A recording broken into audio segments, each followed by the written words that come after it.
नमस्कार। आज हम एक अहम सरकारी एडवाइजरी पर बात कर रहे हैं जो जीएसटी सिस्टम से जुड़ी है। हमारे पास ये 12 जून 2025 की एडवाइजरी है और ये जुड़ी है एमनेस्टी एप्लीकेशन से।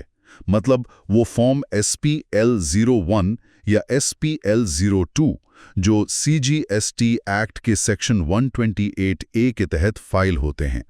इसमें एक खास एक टेक्निकल प्रॉब्लम का जिक्र है। हो ये रहा है कि कुछ टैक्स पेयर्स को फॉर्म के टेबल 4 में अपनी पेमेंट डिटेल्स ऑटो पॉपुलेट करवाने में दिक्कत आ रही है। सुनने में शायद ये छोटा लगे, पर एमनेस्टी जैसी स्कीम में ये कंफ्यूजन पैदा कर सकता है।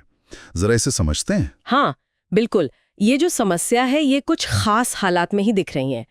एडवाइजरी के हिसाब से पेमेंट डिटेल्स ठीक से ऑटो पॉपुलेट अपने आप भर नहीं रही हैं जब पेमेंट डिमांड ऑर्डर के प्रति भुगतान वाले ऑप्शन से किया गया हो। अच्छा, डिमांड ऑर्डर वाला। हाँ, या फिर जैसे प्री डिपॉजिट अमाउंट का मामला हो, या फिर तभी जब पेमेंट GSTR 3B के जरिए हुआ हो। तो ऐसा लग रहा है कि पोर्टल का जो सिस्टम है वो इन खास पेमेंट तरीकों से डेटा ठीक से वो उठा नहीं पा रहा है। ये तो दिलचस्प है, खासकर एमनेस्टी स्कीम में जहां मकसद तो प्रोसेस को आसान बनाना था। हाँ, पर यहाँ तो ऑटोमेशन ही एक तरह से अड़चन बन रहा है।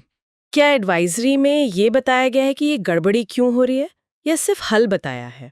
देखिए, एडवाइजरी इसके टेक्निकल कारण में ज्यादा नहीं जाती, उसका फोकस सीधे समाधान पर है। और सबसे जरूरी बात है, एडवाइजरी साफ कहती है कि टैक्स पेयर्स को इसकी वजह से रुकना नहीं है। अच्छा। हाँ, उन्हें सलाह दी गई है कि वो अपना वेवर एप्लीकेशन छूट का आवेदन फाइल करना जारी रखें, भले ही पोर्टल पर पेमेंट डिटेल्स और डिमांड अमाउंट मैच ना हो रहे हो। बिल्कुल। अगर मैच नहीं भी हो रहा है तब भी। और अच्छी बात यह है कि जीएसटी पोर्टल उन्हें रोक भी नहीं रहा है फाइल करने से। ठीक है, चलिए, ये तो राहत की बात है कि प्रोसेस रुकेगा नहीं।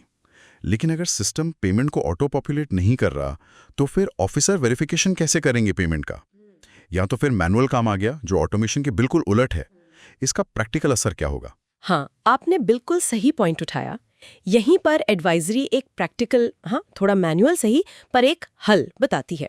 सलाह ये है कि टैक्स पेयर पेमेंट से जुड़ी सारी जानकारी, जैसे पेमेंट की रसीदें हैं या चालान है, वो सब ऑनलाइन एप्लीकेशन के साथ अटैचमेंट्स के तौर पर अपलोड कर दें। अच्छा, डॉक्यूमेंट्स लगा दें साथ में? हाँ, फिर जो संबंधित ऑफिसर है, जुरिस्डिक्शनल ऑफिसर, वो इन डॉक्यूमेंट्स को मैन्युअली चेक करेगा, वेरीफाई करेगा।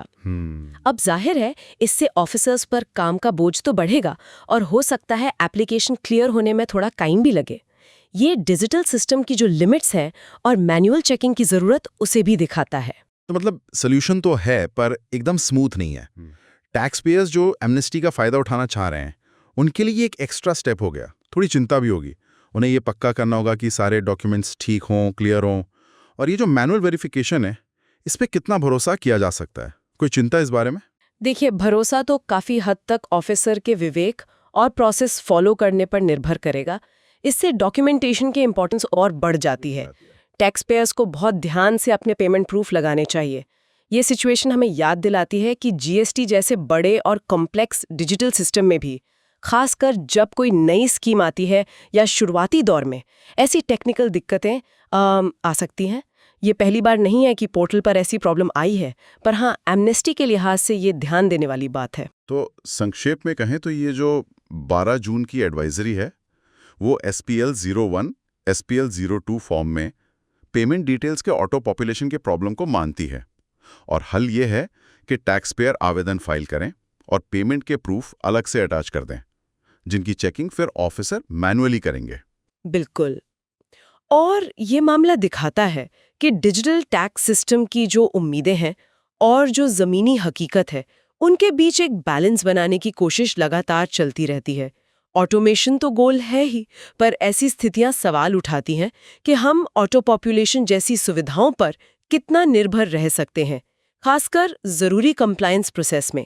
और मैनुअल चेकिंग की ज़रूरत कब तक रहेगी, ये सोचने वाली बात है कि जैसे जैसे टैक्स सिस्टम और डिजिटल होंगे, भविष्य में और किस तरह की अनएक्सपेक्टेड टेक्निकल रुकावटें आ सकती हैं, और क्या टैक्स पेयर और अथॉरिटीज़ दोनों उनके लिए तैयार हैं, ये एक बड़ा सवाल है।